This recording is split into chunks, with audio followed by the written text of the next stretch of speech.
तो ये है जी दुबई का Nol card. Nol card Dubai की आरटीए अथॉरिटी की तरफ से बनाया गया है। ये देखें, ये ऑल जून के लिए वैलिड है और ये 7 दिन के लिए वैलिड है। ये 2-3 टाइप का होता है, एक होता है प्रीपेड, एक होता है मतलब टूरिस्ट के लिए, एक होता है जो रेजिडेंशियल है उनके लिए, और एक होता है कि मतलब अगर आप 1 जून से 1 जून में जाते हैं, मतलब पॉइंट ए से पॉइंट बी तक आपका एक पॉइंट ए पे आप रहते हैं, पॉइंट बी में आपका जो है ना वर्क प्लेस है, तो आपने ज़्यादा से ज़्यादा वहीं आते जाते रहना है, तो आप उस जून का भी ले सकते हैं। और अगर आप चाहते हैं कि पूरे दुबई की जितनी भी बसेस, मेट्रो, ट्रैम्स हैं, सब में मैं जो है ना सफ़र करूं ऑल जून के लिए, तो आप वो भी ले सकते हैं।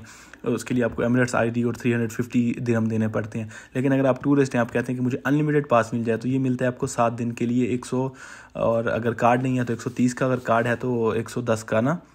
तो 7 दिन तक आप किसी भी बस, किसी भी ट्रैम पे जो दुबई आरटीए ऑपरेट कर रही है, आप उस पर ट्रैवल कर सकते हैं, अनलिमिटेड राइड्स ले सकते हैं। तो ये वही वाला है 1 वीक वाला, इसमें आप अनलिमिटेड हर जून के लिए वैलिड है, मतलब किसी जून तक भी महदूद नहीं है। अच्छा, इसके अलावा यहाँ पे होती है एक बिज़नेस क्लास, ये वाली देखें, ये गोल्ड क्लास। इस गोल्ड क्लास का किराया डबल होता है, ये फ्रंट पे होती है और इसमें जो है ना सीट्स हर वक्त अवेलेबल होती हैं, जबकि नॉर्मल में जो है ना हर वक्त भीड़ भाड़ रहती है। और जो पहला एक साइड से पहला डब्बा फीमेल्स के लिए होता है और एक साइड से पहला डब्बा गोल्ड क्लास के लिए होता है, और अगर आप बगैर टिकट के इसके ऊपर ट्रैवल करें तो आपको फ़ाइन भी हो सकता है। तो ये है इसका जो है ना, इस तरह से कुछ ये कार्ड काम करता है। मतलब आप कैश में ट्रैवल नहीं कर सकते, आपको मतलब लाजमी नोल कार्ड लेना होगा कहीं भी जाने के लिए। ये एक इनका स्टेशन है, उसके ऊपर इन्होंने दिखाया हुआ है कि दुबई पहले कैसा दिखता था, कैसा था, लोग किस तरह रहते थे, किस तरह की चीज़ें थीं। ये उन्होंने इस तरह की तस्वीरें बड़ी बड़ी बना के लगाई हुई हैं अपने स्टेशन पे कि घर हमारे किस तरह होते थे, कैसे हम ऊँटों के साथ मतलब काम की ट्रेड करते थे, किस तरह से हम ट्रैवल करते थे ऊँटों के साथ। ये एक उनका स्टेशन है, सेंट्रल स्टेशन है, तो वहाँ पे इन्होंने अपनी जो है ना हिस्ट्री लगाई हुई है।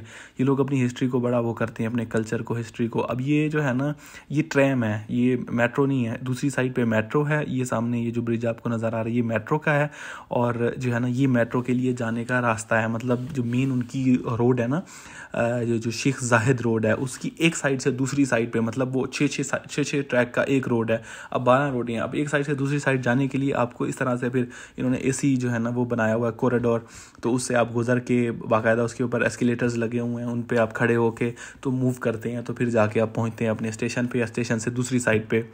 और ये जो ट्रैम है ये सिर्फ और सिर्फ मरीना के इलाके में अपना ऑपरेट करती है। ये चूँकि ज़्यादा गोरों के लिए स्पेशली बनाया गया ये इलाका, तो यहीं पे उनको फैसिलिटेट करने के लिए, क्योंकि यहाँ पे JBR है, मरीना है, तो ब्लू आइसलैंड भी यहीं पे है, तो इन सारी चीज़ों को ये मतलब इन सब के करीब करीब घूमती रहती है ट्रैम, बस और कहीं नहीं जाती। लेकिन मेट्रो पूरे दुबई में एक्सपो से लेके जबल अली से लेके वो दूर तक जाती है। 2 लाइन्स हैं बेसिकली मेट्रो की बहुत सारी लाइन्स होती हैं, जितना बड़ा आपका शहर होता है उतनी बड़ी लाइन्स होती हैं, orange, green, red, blue, yellow.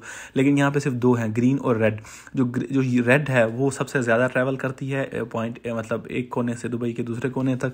जो ग्रीन है वो इंटरसिटी जो डेरा दुबई और नदा और इन साइड पे जो है ना वो मूव करती है। लेकिन जो रेड है वो एयरपोर्ट से लेके, बल्कि एयरपोर्ट से भी पहले एक राशिदिया करके है जो बॉर्डर पड़ता है शारजा का, वहाँ से लेके जो एक्सपो बनी थी वो शहर के बिल्कुल दूसरे कोने में है, वहाँ तक जाती है। और ये है इसका, और तकरीबन इसका मिनिमम फेयर जो है 3.5 दिरहम है, यानी तकरीबन $1 जो है मिनिमम। और फिर ये अगर उससे थोड़ा ज़्यादा ट्रैवल करें तो फिर ये 5.5 हो जाता है, फिर ज़्यादा ट्रैवल करें तो फिर 7.5 यानी $2 हो जाता है। यानी $1, $1.5 और $2 के हिसाब से जो है ना इसका रेट है। और ये अभी ये मतलब मैं भी इसी में जाने के लिए ट्रेन पे, मेट्रो पे जाने के लिए मैं जा रहा हूँ। ये स्टेशन है DMCC का, ये मरीना जो है JLT मरीना, ये वो वाला स्टेशन है। हर मेट्रो स्टेशन के ऊपर आपको एक जूम की शॉप मिलती है जहाँ पे आपको खाने पीने की स्नैक्स और इस तरह की चीज़ें मिल जाती हैं। उसके अलावा आपको जो है ना वहाँ पे टिकट की वो मिलती है और जूस की मशीन पड़ी होती है, मतलब परचेज़ करना होता है आपको। तो ये जो है ना ये एयरपोर्ट का जो है ना जो स्टेशन है ये उसकी वो है। और ये जो आप ट्रेन देख रहे हैं ये मोनो रेल है, और ये मोनो रेल एयरपोर्ट के अंदर वाली है, मतलब ये बाहर नहीं है, एयरपोर्ट के अंदर से एक जगह से आपको दूसरी जगह जो मूव किया जाता है, ट्रांसफ़र किया जाता है, क्योंकि एयरपोर्ट दूर होते हैं और प्लेन्स कहाँ कहाँ पे खड़े होते हैं एक एयरपोर्ट से टर्मिनल से दूसरे टर्मिनल पे जाने के लिए। तो फिर ये इस मोनो रेल का इस्तेमाल किया जाता है, और इस तरह से कुछ मोनो रेल जो है ना का ट्रैक या रेल दिखती है जो एयरपोर्ट वाली है। वैसे एक और मोनो रेल भी है यहाँ पे जो आपको लेके जाती है पाम जुमेरा का जो बीच है, वो एक प्राइवेट मोनो रेल है, मतलब वो गवर्नमेंट की तरफ से नहीं है, वो जिसने आइलैंड बनाया है उसी की तरफ से ये मोनो रेल भी बनाई गई है। और उसकी टिकट जो RTA की जो नोल कार्ड है वो उस पर एक्सेप्ट नहीं होता, उसके लिए आपको अलग से टिकट लेनी पड़ती है। वहीं से नखील उनका जो है वहाँ पे एक स्टेशन है, वहाँ से आपको टिकट लेके आप पाम के आखिरी जहाँ पे अटलांटिस होटल है वहाँ पर तक लेके जाती है, रास्ते में रुकती जाती है तहाद गार्डन और इस तरह से 2-3 जगहों पे नखील मॉल और इस तरह से ना होते हुए आपको लेके जाती है। पूरा नखील जो है उसकी स्ट्रेट लाइन वहाँ से होके एंड तक, फिर वहाँ से वापस आ सकते हैं।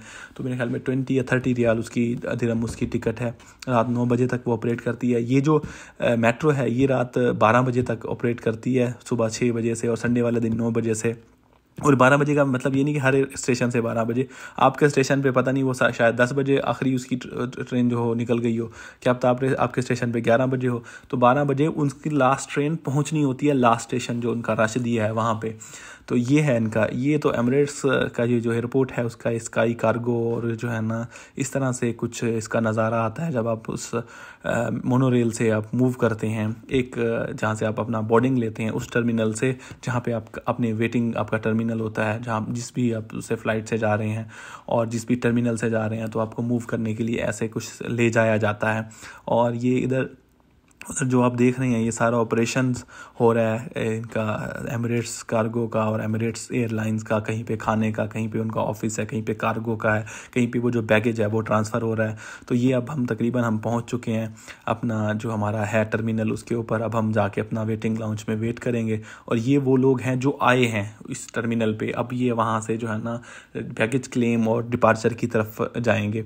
तो इस तरह आप यहाँ पे आते हैं, आने के बाद फिर आप एलिवेटर या एस्केलेटर्स के मदद से जो है ना आप पहुंचते हैं वेटिंग लाउंज में, जहाँ पे आपको जो है ना डिस्प्ले इन्फॉर्मेशन दी जाती है, डिस्प्ले पैनल्स लगे हैं कि कौन सी फ़्लाइट कब जा रही है, कौन सा गेट है, आपको रेस्टोरेंट्स मिल जाते हैं वगैरह वगैरह।